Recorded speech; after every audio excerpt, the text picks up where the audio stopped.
This is a presentation about kit building and MDSR, created by AH6EZ and given to the Fox River Radio League in January 2012. The goal of this project was to improve the receiver sensitivity and selectivity of an old national receiver while eliminating strong signal distortion. MDSR simply converts 455 kHz IF signals to 12 kHz so that demodulation and selectivity can be performed in software. The receiver BFO is no longer used.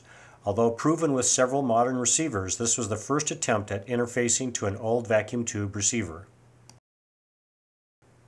VE7DXW, ON6MU, and others have been developing MDSR. Here's their website and Yahoo group.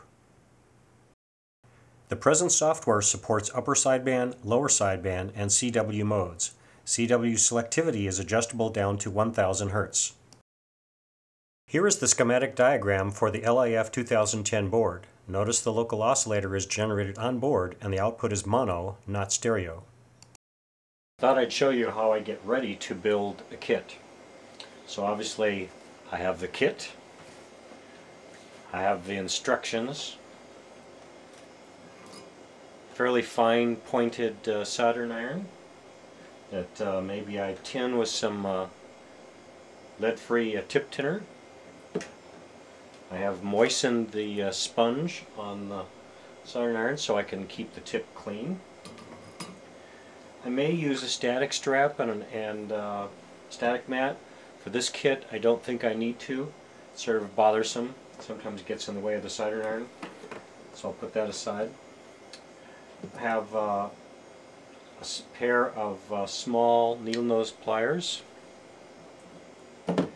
I have some flush cutting wire cutters, so this is good for snipping off the leads on the PC board, nice and clean. I have a pair of wire strippers, might be needing to use those. I have a solder sucker. I actually prefer this to the solder wick. I do have some solder wick just so you can see what it looks like. I have a tendency to pull the pads off the boards when I use a solder wick, so I tend not to use that, so I'll put that aside. I have, eventually I'll be putting some power to this board, so I have a red and a black clip lead that I'll be using to attach to a 12-volt power system, power supply. I have a digital multimeter, which is really handy for reading the resistances of resistors when you can't quite see the colors and the color codes, or the bands are small or faded. So that's a very handy part of the system. Reading the power supply voltages, making sure everything's okay. You can read the resistance of the circuit before you hook up the power to see if there's a short and that sort of thing. So that's pretty handy. I have a magnifying glass. I tend not to need it because it turns out my vision is such that if I take my glasses off I can see things very close up, but it does help. It provides a little bit of extra light on the work surface, and it moves out of the way when I don't need it. So I'm pretty much ready to go. So the first step in building a kit, other than understanding the circuit and the application and so forth, is to do an inventory of the parts. So we'll open up the package and lay things out and make sure I got what I was supposed to have. So this is the kit. It has the little PC board and the parts, and a piece of styrofoam with the two integrated circuits on it as well. So we'll be unpacking that a little bit. It also came with an inventory sheet, so you can see what the markings are on some of the capacitors. So if you don't know what 471 means, that's 470 puff. So it's good to know all the parts so we can check off the parts on the list. And there's a little picture of the PC board and a little bit of instructions. So the main part of the instructions are in the bigger document, which also has the same list in it. So we'll start unpacking and see what we got. One thing I don't have here is a rim around the edge of my table. So here I have a bunch of parts sitting here. They could fall off onto the floor, get lost in the carpet, that sort of thing. So sometimes it's, depending on the size of your parts and so forth, it can be a good idea to have maybe a large cake pan something like that with a very shallow rim to it so that things will be less likely to fall off onto the floor. Well, at this point I have checked off the capacitors one by one, and I found 2 capacitors missing, at least from the markings that they said. So I've laid out the capacitors from C1 to C20. This is the capacitor that's a little bit suspect. It says the marking is supposed to be 101 for 100 puff, and it has 100 marked on the capacitor, so I'm pretty sure that's the right capacitor. This capacitor, C15, is supposed to be a 470 puff capacitor, and it may not be all that big of a deal. If we look on the schematic, that's that capacitor right there, so it has to do with the power isolation. There's an inductor, so that's keeping RF off of the power lines. So I should be able to find another 470 puff, and it's not extremely critical, but we should be able to find that out of our junk box, fortunately. Okay, so it says that R1 is supposed to be a 2.2K, and that should be red, red, red, and that sure looks like a red, red, red. Let's make sure. 2.167K, sure enough. So that's our resistor 1. You know, some of this could be frustrating if you don't have the right part, but on the other hand, it's a little bit of a challenge to overcome sometimes.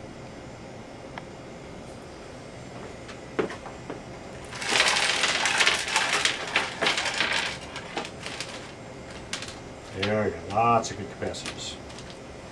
So we're looking for a 470.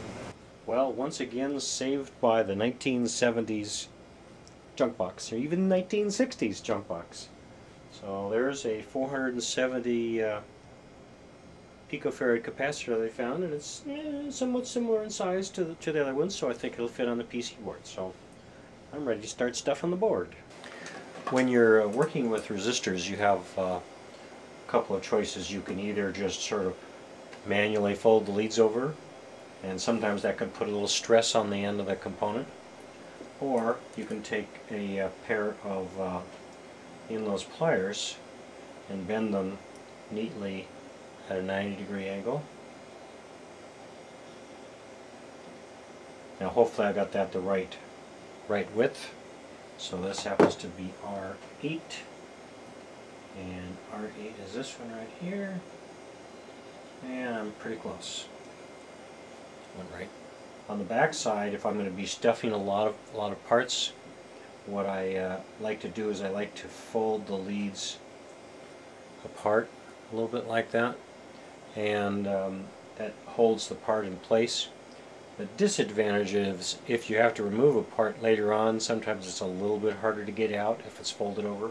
I'm ready to start soldering all the resistors in. I thought I'd bring up another little point, that one of the hazards, if you will, of having all these wires all there at the same time is sometimes it's hard to see that you make all the solder connections, and you can create bridges between them. So just got to be a little bit careful. And I just go around and heat both sides of the solder joint, both the lead and the board. Watch and make sure I have a nice little cone around the solder joint. This is a good place to have eye protection, or you can hold on to the lead very carefully, so that when you clip it, the clip doesn't go, or the end of the lead doesn't go flying off, in case it's where you don't want it. Well, here's an important thing I think I can show you. Notice how the spacing on the wires on the PC board are wider than the capacitor. If I just shove that in the hole, that's a ceramic capacitor. I can break the ceramic capacitor by putting too much stress on it. So I'll need to take that out and form the leads so that they go straight into the hole. Notice it fit right in the board. Remember, one of the keys to good soldering here is to get the soldering iron so that it's touching the PC board and the wire right at the same point. So you're heating up both at the same time.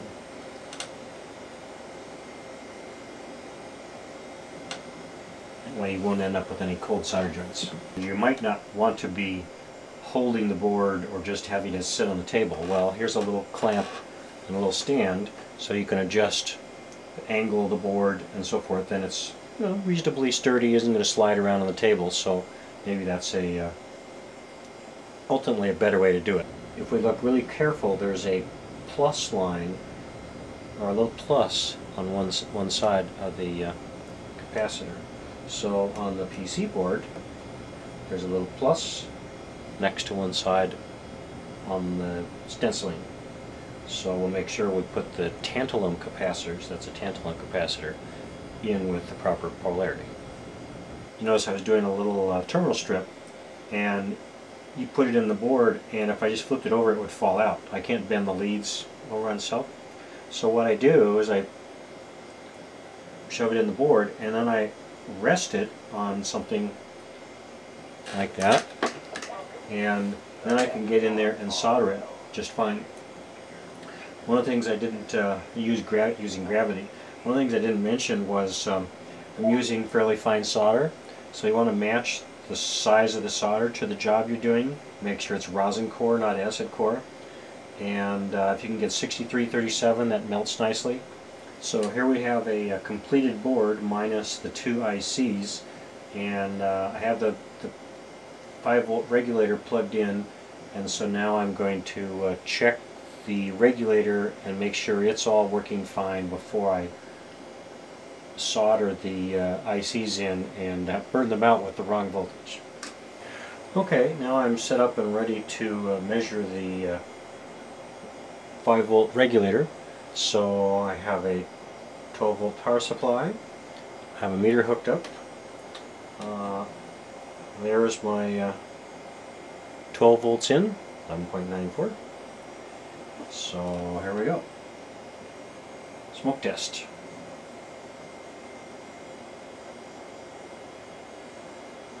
.983 volts. We solder in the ICs. Notice it's an 8-pin package. Okay, and there's a little cutout on the end of the IC over here on this side, and there's a cutout little circle over here. So now we know which way to insert the IC in the board. One of the tricks about soldering in an IC is to hold it in with your finger, solder one of the leads, then you can solder the rest without holding on to it. It wants us to use an oscilloscope to measure the local oscillator that's built onto the board. So here I have my oscilloscope set up for one major division is 500 millivolts, half a volt peak to peak. So I'm supposed to be getting 2 volts peak to peak, so I should get 4 major divisions when I hook it up. There's my nice sine waves, so I know I have my local oscillator working. Well, I made a bunch of progress. I thought I had insufficient input level, so I built and I was thought I was loading down the IF transformer in the national receiver. So I built a one-stage FET buffer amplifier. It's missing a 1K resistor on the input since a 1 meg since I robbed it for the other guy. But anyway, that's what I built first. Then I said, well, okay, I don't have enough gain. All I have is a unity. So I built a cascode amplifier with 2 FETs, and I still didn't have any gain. I had a little bit better isolation, but I still didn't have enough gain. So I thought, okay, well, I really need some more gain. So I built got a JFET op amp, and I built a gain amplifier. Well, now I had lots of gain, and I still wasn't getting good spectrum response on the software. So, and then I stumbled on something else, that I could have two clip leads laying on top of each other, and I had enough coupling to decode. And I still didn't have a good spectrum response, but at least I could decode. It's like, huh, okay, so I don't need gain, I need less signal actually. One problem was I wasn't loading down the IF chain, I was detuning the last IF transformer with the capacitance of roughly the 2 feet of coax cable that I had to tap off. So once I plugged in the cable with nothing hooked to it, I was noticing the effect, and I could retune that IF transformer and regain the sensitivity. I wasn't loading it down, I was detuning it. So now we have a new laptop. Well, the issue with the laptop was that my newer laptop had a built-in microphone, and so the only thing I had access to was a line input. And I switched to an older laptop which has a single input, but you can switch it between a microphone and a line input. So when I switched that single input to a microphone input, voila, everything is working just fine.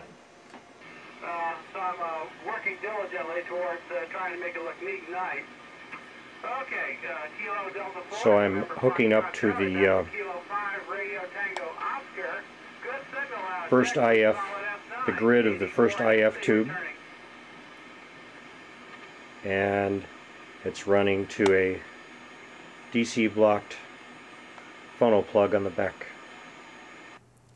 Here is a partial schematic of the national receiver showing where I tapped into the IF with a DC blocking capacitor and used a resistor voltage divider. In normal receiver operation, the BFO is now turned off, the RF gain is turned to maximum, and the audio gain is turned to minimum. Notice the secondary coil of the T3 transformer that needed to be retuned because of the added capacitance loading by the coaxial cable.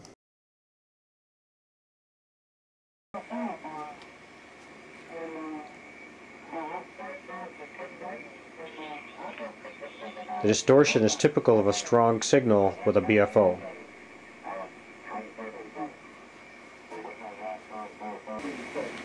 So there's the BFO. On, off.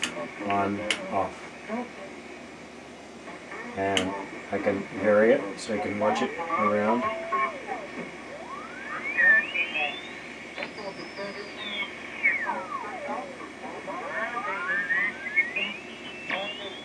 So I have it balanced. I actually use the LIF2010 to align the BFO. So I have equal swing in each side of the IF. Okay, now I have the BFO turned off. And I cannot decode the signal. I have maximum RF gain. So I would normally have distortion. And we'll press the start button.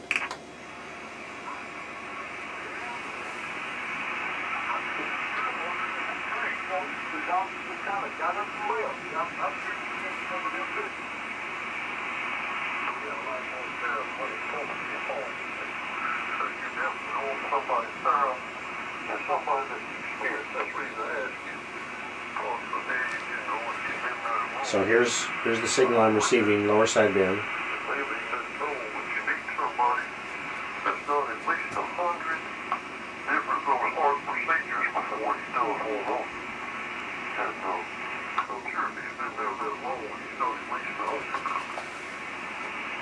Notice I can fine-tune the signal.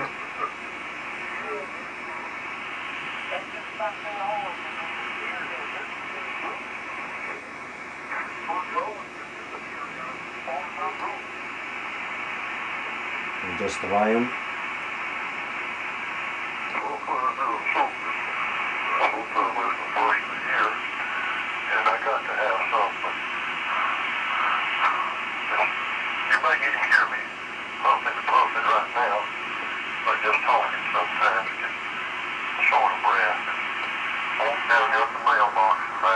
So I can adjust the selectivity.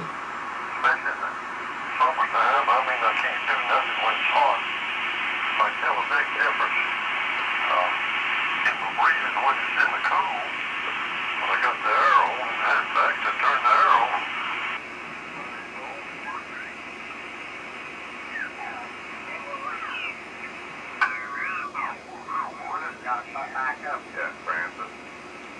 It's a little hard to tell because the band spread is a very coarse tuning. What's going on, bud?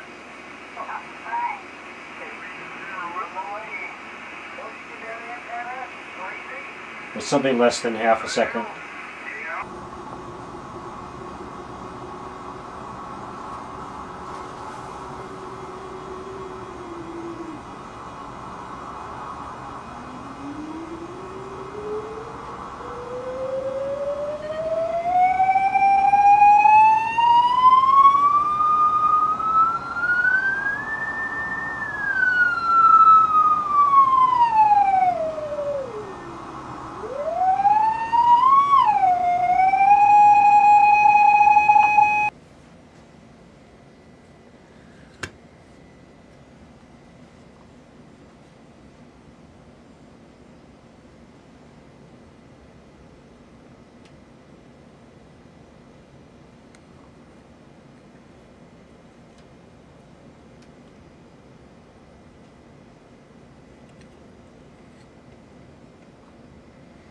This is the gain adjustment pot, and I've deliberately not screwed the cover on so that I can get the cover on and off easily.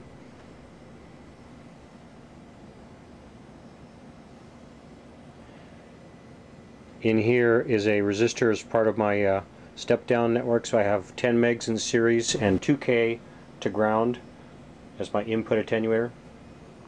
I'm using a simple wall wart for a 12 volt source. Here we have a complete setup for the LIF2010 IF down converter. So I have a old National NC57 receiver, 1946 vintage. I have a laptop with a sound card input, and I have the LIF2011 itself.